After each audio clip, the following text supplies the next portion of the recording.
மாப்பிள்ளைங்க கிட்ட நானும் கோவப்பட்டுட்டேன்.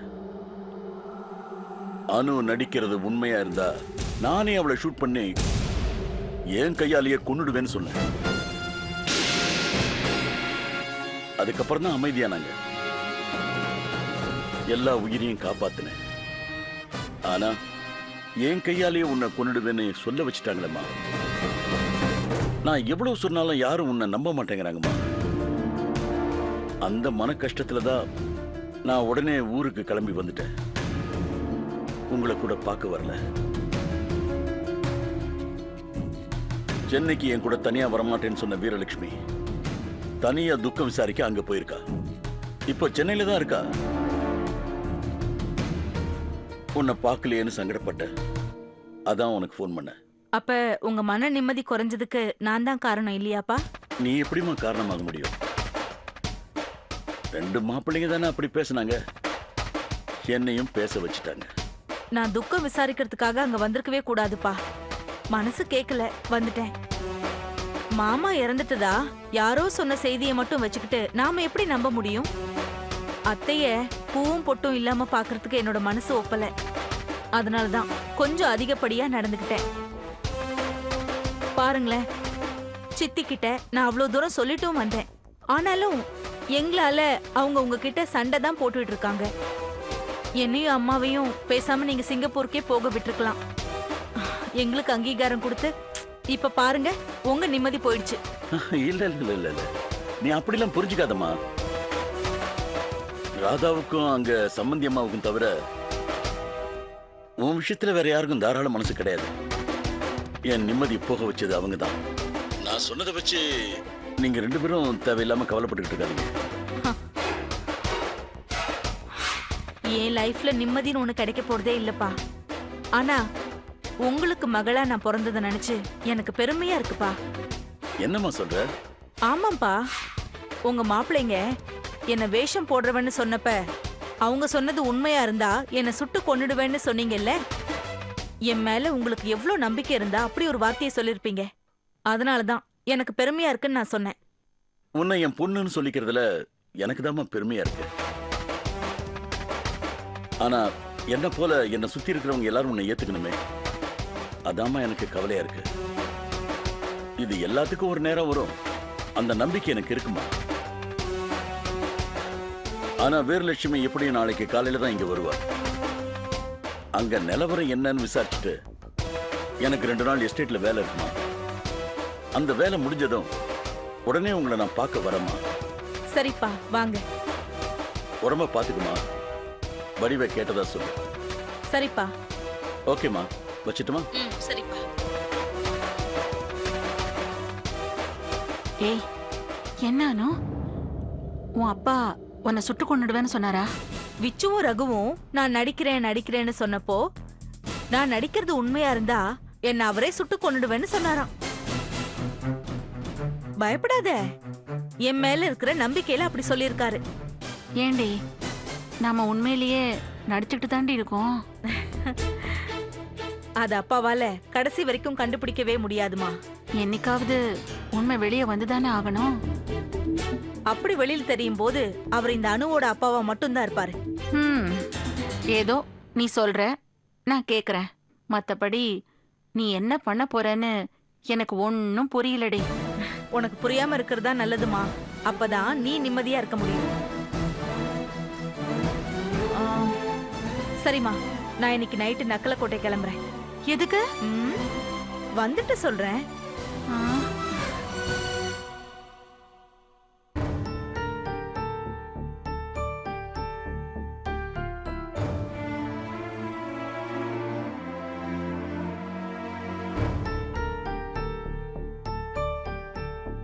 ரகு, என்னடா, என்ன விஷயம்? எதுக்காக நீங்க வர சொன்ன? அண்ணே, அன்னைக்கு ஒரு நாள் அம்மா அப்பாவை பத்தி ஒரு தகவலும் தெரியலன்னு ரொம்ப வருத்தப்பட்டு பேசிக்கிட்டு இருந்தாங்க. அப்ப என்கிட்ட ஒரு விஷயம் சொன்னாங்க. என்னது? அந்த விஷயம் கேட்டதும் எனக்கு பயங்கர அதிர்ச்சியா இருந்தது. உங்ககிட்ட சொல்ல வேணாம் தான் நினைச்சேன். ஆனா இந்த விஷயம் கண்டிப்பா நீ தெரிஞ்சுக்க வேண்டிய ஒண்ணு. முக்கியமா உனக்கு தான் இது தெரியணும். இங்க பாருண்ணே, அப்பா இறந்துட்டதா நியூஸ் வந்தோம், அம்மா அதை நம்பலங்கிறது வேற விஷயம். அப்பா இறந்துட்டாங்களோ இல்லனா அம்மாவோட நம்பிக்கைப்படி அப்பா உயிரோட திரும்பி வராரோ. ஆனா அம்மாவோட ஆசை நம்ம குடும்பம் நல்லபடியா ஒத்துமையா சந்தோஷமா இருக்கணும்ன்றது தானே. முக்கியமா நீயும் அண்ணியும் மறுபடியும் உங்க வாழ்க்கையில எந்த பிரச்சனையும் இல்லாம வாழணுங்கிறது தான். நீங்க 2 பேரும் சேர்ந்து வாழணுங்கிற வேண்டுதலை வச்சு அது பழிச்சதுனால தான் அவர் யாத்திரைக்கே போனாரு. ஆனா அப்பா யாத்திரை போனதுக்கு இன்னொரு முக்கியமான காரணமும் இருக்கு. என்ன காரணம்? நம்ம ஜோசியர் அப்பா கிட்ட உன் ஜாதகத்துல உனக்கு 2 வைஃப்னு சொல்லியிருக்காரு. அனு உன் வாழ்க்கையில குறுக்க வந்துடக்கூடாதுன்னு வேண்டிக்கிட்டு தான் அப்பா யாத்திரைக்கே போயிருக்காரு. அப்பாவோட வேண்டுதல் தான் அனுவை நல்லவளா திருத்தி உன்னை விட்டு அவளை விலைக்கு போக வச்சிருக்குன்னு அம்மா நம்பிக்கிட்டு இருக்காங்க. ஆனா அனுவை பத்தியும் அவ போறது வேஷம் நாடகங்கிறது எல்லாமே நமக்கு தானே தெரியும். இத பாருங்க, மறுபடியும் தெரிஞ்சோ தெரியாமல தப்பு பண்ணிட்டேன்னு வை, அதுக்கப்புறம் அண்ணியோட மனசை நம்மளால மாத்தவே முடியாது. தவறி விழுந்து உடைஞ்ச கண்ணாடியை பாக்குற மாதிரி ஆயிடும். அதுக்கப்புறம் உன் லைஃப் என்ன ஆகும் யோசிச்சு பாரு, நம்ம குடும்பம் என்ன ஆகும் யோசிச்சு பாரு. ஸ்வேதாவையும் கொஞ்சம் நினைச்சு பாருண்ணே. எனக்கு உன் மேல நம்பிக்கை இருக்குண்ணே. ஆனா விதி நடுவுல புகுந்து விளையாடிச்சுன்னா வேண்டாண்ணே. இனிமேதான் நீ அனு விஷயத்துல ரொம்ப கேர்ஃபுல்லா இருக்கணும். அவளை இந்த ஊரை விட்டு அடிச்சு துரத்துறது ஒண்ணுதான் நம்ம எல்லாருக்குமே விமோச்சனமா இருக்கும். ஆனா அனுவை பத்தி பேச்சு எடுத்தாலும் அண்ணி பயங்கரமா கோவப்படுறாங்களே, என்ன பண்ண முடியும்? நீ கொஞ்சம் கேர்ஃபுல்லா இருக்கணும்ண்ணே. இதை உங்ககிட்ட சொல்லணும்னு நினைச்சேன், சொல்லிட்டேன். அண்ணியோட விஷயத்துல உனக்கு எந்த உதவி ஆனாலும் சரி, மனசை விட்டு பேசணும்னாலும் சரி, என்கிட்ட பேசுனேன். அப்புறம் நான் இந்த விஷயத்தை பத்தி வைஜுகிட்ட கூட சொல்லல, நீ யாருக்கிட்ட சொல்லிக்காத. சரி, நான் போறேன், வா.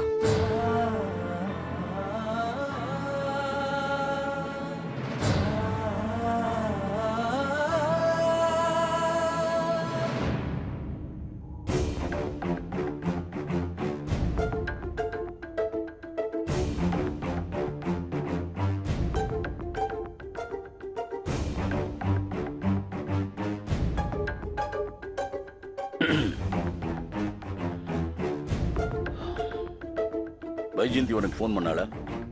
எதுக்கு கேக்குறீங்க? இல்ல சம்பந்தியமா எப்படி இருக்காங்களா, முறைப்படி எல்லாம் செஞ்சாங்களா? ஏன் அத உங்க பொண்ணுகிட்டே கேட்டு தெரிஞ்சுக்க வேண்டியதானே? ஆமா, அவ ஃபோன் பண்ண அப்படியே பேசிடுவா பாரு. அவ பேசலன்னா அதுக்கு காரணம் யாரு? உங்க எல்லாருக்கும் தகுந்த மாதிரி நான் நடந்துக்க முடியாது. நியாயம் என்னவோ அப்படி நடந்துக்கலாம்ல. ஆமா, ஒவ்வொருத்தருக்கும் ஒவ்வொரு நியாயம். நான் எப்படி நடந்துக்கிறது? எங்களை விட அந்த அனுதா உங்களுக்கு முக்கியமா போயிட்டால. சாவு வீட்டுல கூட அவ கைங்கரியத்தை காட்டியிருக்கா. அவ சொன்னதை அப்படியே நம்பிக்கிட்டு நம்ம சம்பந்தி அம்மா தான் புருஷன் திரும்ப வந்துருவாருன்னு பூவும் பொட்டோட இருக்காங்களா? சடங்கும் செய்யல, ஒண்ணு செய்யலையா? நீங்க என்னடா நியாயத்தை பத்தி பேசுறீங்க? அனு உங்களுக்கு நல்லதே செஞ்சிருந்தாலும் அதெல்லாம் புரிஞ்சுக்கிற பக்குவம் உங்க யாருக்கும் இல்ல. அவளை குற்றம் சொல்றதையே வாடிக்கையா வச்சிருக்கீங்க. உங்களை எல்லாம் என்னன்னு சொல்றது? சம்பந்தி இறந்துட்டதா ஆதாரபூர்வமா வராத போது நாம எப்படி நம்ப முடியும்? நாளைக்கே திடீர்னு சம்பந்தி வந்து நின்னுட்டா அப்ப இப்ப பண்ண சடங்கெல்லாம் வாபஸ் வாங்கிடுவீங்களா? அனு சொன்ன மாதிரி சம்பந்தி வரதான் போறாரு. அப்ப நீங்க எல்லாம் எப்படி பேசுறீங்கன்னு பார்க்கலாம். நான் எஸ்டேட் போறேன், வர 2 நாள் ஆகும். யாராவது வந்தாங்கன்னா எனக்கு ஃபோன் பண்ணுங்க.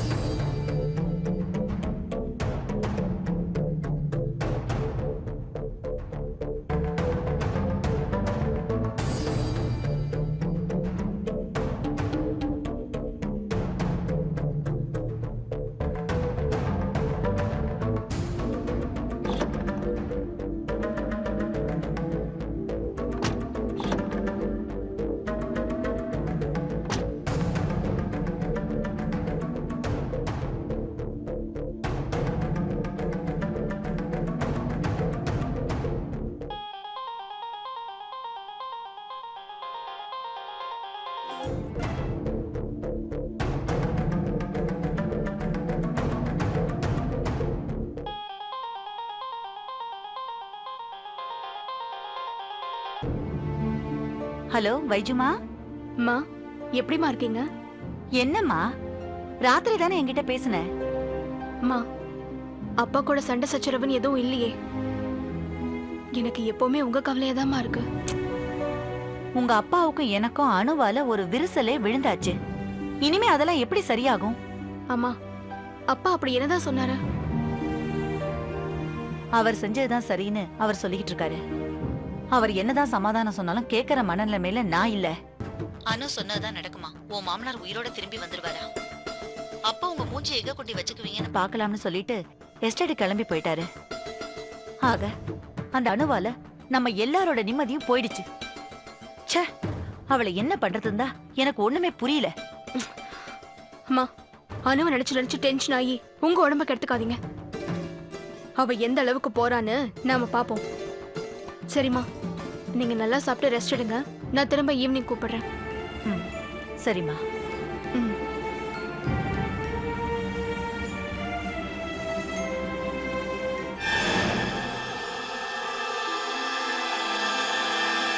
சித்தி,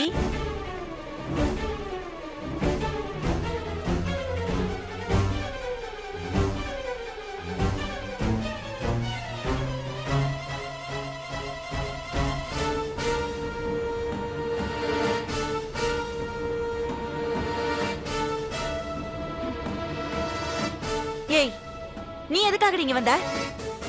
உங்க எல்லாரையும் விட்டு நிரந்தரமா நான் விலகி போயிட போறேன். நீ ஒண்ணும் சொல்ல வேண்டாம். நீதான் நான் சொல்ல வந்ததை முழுசா கேளுங்க. போன தடவை நான் அடைக்கலம் சார நம்பினேன். ஆனா இந்த தடவை நான் யாரையும் நம்ப போறது இல்லை. ஆமா சின்னம்மா, நான் என் வீட்டை வித்துட்டேன். நானும் அம்மாவும் யாரு கண்ணிலையும் படாதபடி வேற வீடு பார்த்துட்டு போயிட்டோம். சரி, போறதுன்னா போக வேண்டியதானே. இங்க எதுக்கு வந்தேன்னு கேக்குறீங்களா? உங்களை பார்த்துட்டு போலான்னு தான் வந்தேன். நேத்திக்கு ஜமீன் எனக்கு ஃபோன் பண்ணியிருந்தாரு. இன்னைக்கு எஸ்டேட்டுக்கு போக போறதாவும் வர்றதுக்கு ஒரு 2 நாள் ஆகும்னு சொன்னாரு. அவங்க கிளம்பி போயிட்டது தெரிஞ்சுதான் நான் இங்க வந்தேன். அவங்களுக்கும் தெரியக்கூடாதுன்னு தான் ஜமீன் இல்லாத நேரமா பார்த்து வந்தேன். என் வீடு லோன் கட்ட முடியாம பேங்க்ல இருந்து நோட்டீஸ் வந்தப்ப ஜமீன் தான் பணத்தை கட்டி வீட்டு பத்திரத்தை மீட்டு கொடுத்தாங்க. நான் வேண்டான்னு சொல்லியும் எனக்கு தெரியாம இந்த காரியத்தை செஞ்சாங்க. நான் எல்லாரையும் காப்பாத்துனதுக்கு பரிசா லாக்கெட் செயினை என் கழுத்துல போட்டு விட்டாங்க. எல்லாத்தையும் விட இத்தனை காலமா நானும் என் அம்மாவும் சுமந்து நின்ன பழிய போக்குற மாதிரி எங்களுக்கு ஒரு அங்கீகாரம் கொடுத்தாங்க. அந்த அங்கீகாரத்தை விட மத்த எதுவுமே எங்களுக்கு பெருசா தெரியல. நான் ராதா கிட்ட சொன்ன மாதிரி ராதாவும் விசுவும் சந்தோஷமா சேர்ந்து வாழறத நான் பார்த்துட்டேன். நான் உங்க எல்லாரையும் விட்டு விலகி போக வேண்டிய நேரம் வந்தாச்சு. சிங்கப்பூர் போறதா சொன்ன முதல் முயற்சி ஃபெயிலியர் ஆயிடுச்சு. ஆனா இந்த தடவை நாங்க இருக்கிற இடத்த யாராலையும் கண்டுபிடிக்க முடியாது. இனியோட எங்க செல்போன் நம்பரையும் மாத்திடுவேன். நான் உள்ள வரும்போது வைஜெயந்தி கிட்ட போன்ல பேசிட்டு இருந்தீங்கல்ல, அணுவால எல்லாருடைய நிம்மதியும் போயிடுச்சுன்னு. இனி நீங்க எல்லாரும் நிம்மதியா இருக்கலாம். நான் நல்லதுன்னு நினைச்சு செஞ்ச எதுவுமே உங்க யாருக்கும் நல்லதா படல. என்னை யாரும் நம்பவும் இல்லை. என்னால ஏதாவது ஆபத்து வந்துருமோன்னு தான் எல்லாரும் பயப்படுறீங்க. அப்ப உங்க சந்தோஷம் நிம்மதி எல்லாம் நான் உங்க எல்லாரையும் விட்டு விலகி போறதால தான் கிடைக்கும்னு எனக்கு நல்லாவே புரிய வச்சுட்டீங்க. அதனால என் வீட்டையே வித்துட்டு நான் விலகி போயிட்டேன். அப்படி போறது இது வரைக்கும் ஜமீனுக்கு தெரியாது. இனிமேலும் அவருக்கு தெரிய வாய்ப்பே இல்லை. இப்ப நான் இங்க வந்தது, இதுல என்னோட வீட்டு கடனை அடைக்கிறதுக்கு ஜமீன் கொடுத்த பணம் இருக்கு. ப்ளீஸ் வாங்கிக்கங்க சித்தி, ப்ளீஸ்.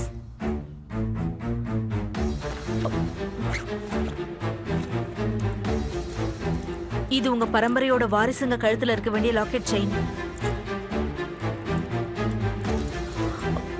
ஜமீன் எனக்கு தந்த பணத்தையும் திருப்பி கொடுத்துட்டேன். வைஜெயந்திக்கு சேர வேண்டிய இந்த செயினையும் திருப்பி கொடுத்துட்டேன். இனிமே யாரும் என்ன பார்த்து பயப்பட தேவையில்லை. ஏன்னா இனி உங்க யார் பார்வையிலையும் நான் பட போறதும் இல்லை. உங்க சந்தோஷம்தான் ஏன் சந்தோஷம். நீங்க எல்லாரும் சந்தோஷமா இருக்கணும். தயவு செஞ்சு நான் இங்க வந்ததோ இதெல்லாம் தந்த விஷயமோ ஜமீனுக்கு தெரிய வேண்டாம். அவங்க இருந்தா இதெல்லாம் ஏத்துக்க மாட்டாங்க, எங்களை தனியா போகவும் விட மாட்டாங்க. அதனாலதான் அவங்க இல்லாத நேரமா பார்த்து வந்தேன். எல்லாம் ஒரு முடிவுக்கு வந்தாச்சு. நான் போறேன்.